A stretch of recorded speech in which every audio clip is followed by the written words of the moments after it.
Today, Sarah decided to come over to take some pictures with me. I use her skills as a photographer to get the best shots of my clothing line, then use them to advertise my boutique by spreading flyers. It's been working pretty well, and me and Sarah are just now wrapping up another photo shoot that took place in my back room.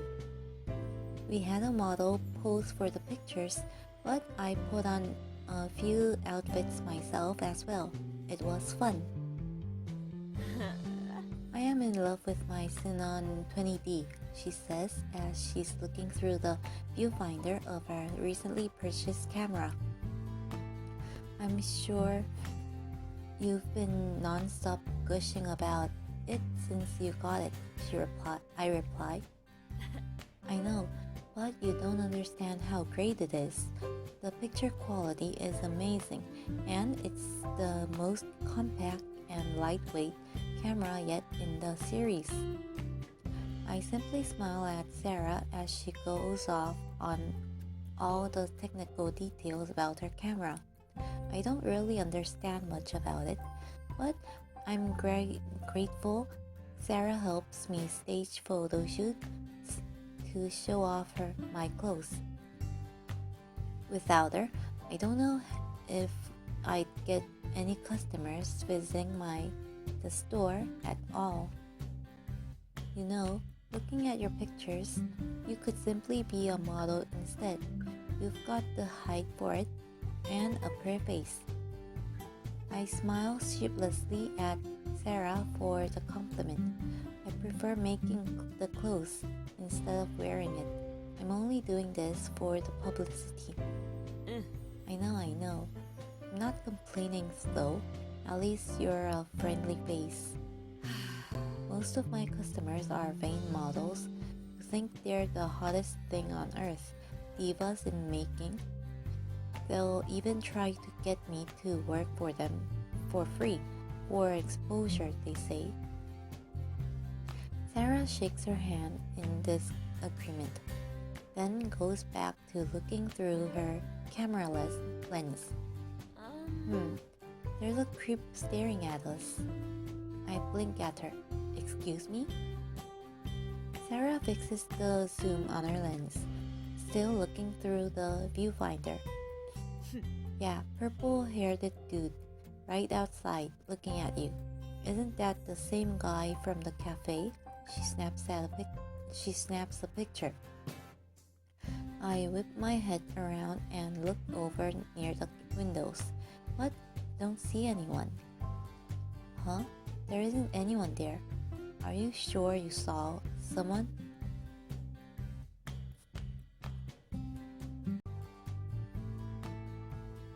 Sarah walks up to me and shows the LCD screen on her camera. It has the last picture she took displayed on it. See? The picture quality is so great that I can see with 100% certainty that it is Neil who's standing in front of my store, shielding his eyes from the sun to get a better view. His face looked oddly weird. I'm confused why he's peeking through my window. It's not Friday yet. Isn't that the same guy from the cafe? Has he been harassing you? Asked Sarah. Want me to beat him up for you? Oh, no need. I pause, I think. Sarah watches me carefully. A bumpkin like you won't even recognize a dangerous situation, even if it hit you in the face. We're city folk here. It's different. How different? Sarah shrugs her shoulders at me. Dangerous. We get creeps here, just prowling around, looking for some pretty girl they can get their hands on. I frown at her and feel an odd chill run down my back. I'm sure that's not going to happen. Neil doesn't seem to be like that, I think. I only feel the sting of his words sometimes. Sarah puts her finger up in my face like a warning sign. See that naivety is going to naivety is going to get you into trouble someday. Just be careful, okay? If someone's bothering you, let me know. I smile at her and give her a light slap on her arm. You just want to be a hero for the pretty girl. Sarah grins at me. You know it. She tucks her camera inside her bag. Anyways, I'll send you the pictures once I edit them. I'm sure they turned out quite awesomely. She sighs longingly. The Sinan 20D, my true love.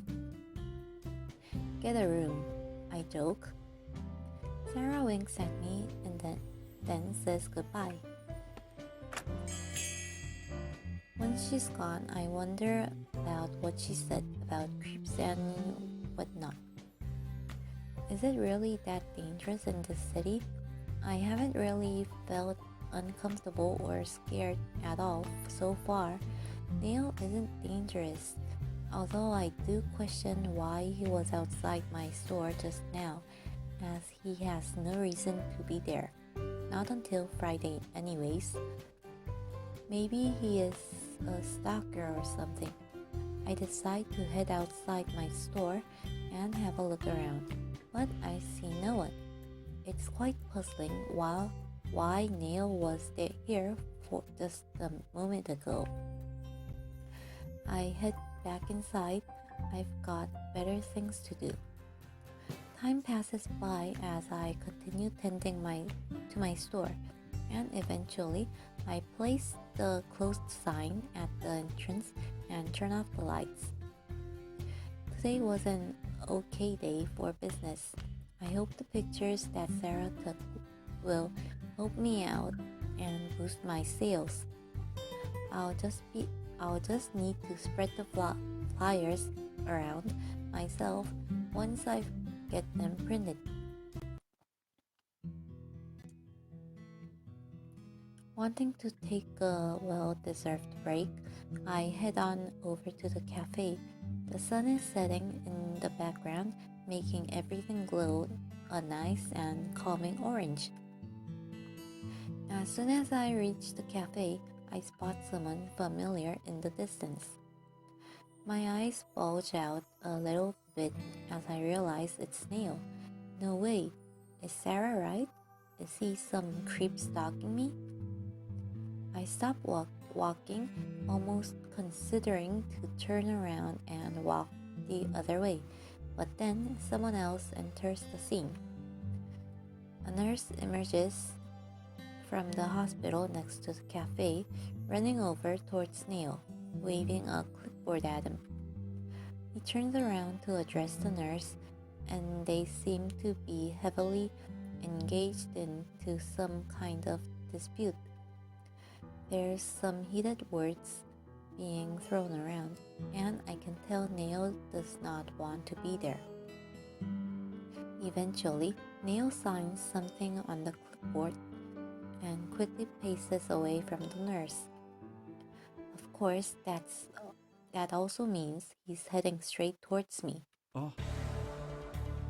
When he finally notices me, I see genuine surprise on his face, but it's immediately replaced by an angry frown. Oh great, another incompetent person who always messes up. And I thought I was already finished with work. Neil snaps at me. I'm taken aback at his words and sarcasm. It's not like I warranted that kind of response by simply being near him in his presence. I haven't done anything yet.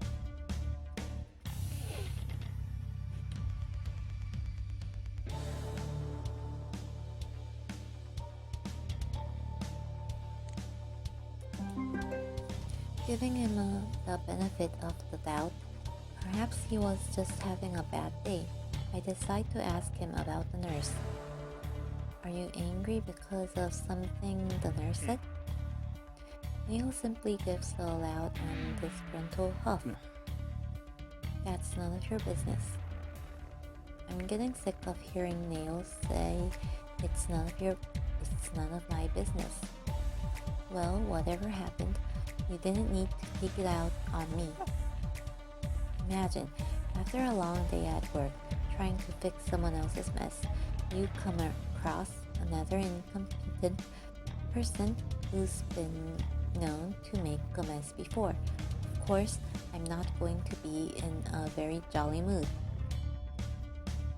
He's acting like I'm some kind of stampeding bull in a China store, just a walking disaster waiting to happen. He just happened to witness 2 accidents caused by me. That doesn't mean I'm like this all of the time. We all make mistakes, I say shyly. Your mistake cost me 6,000 euro, he grunts. You said you got reimbursed for that, I fire back.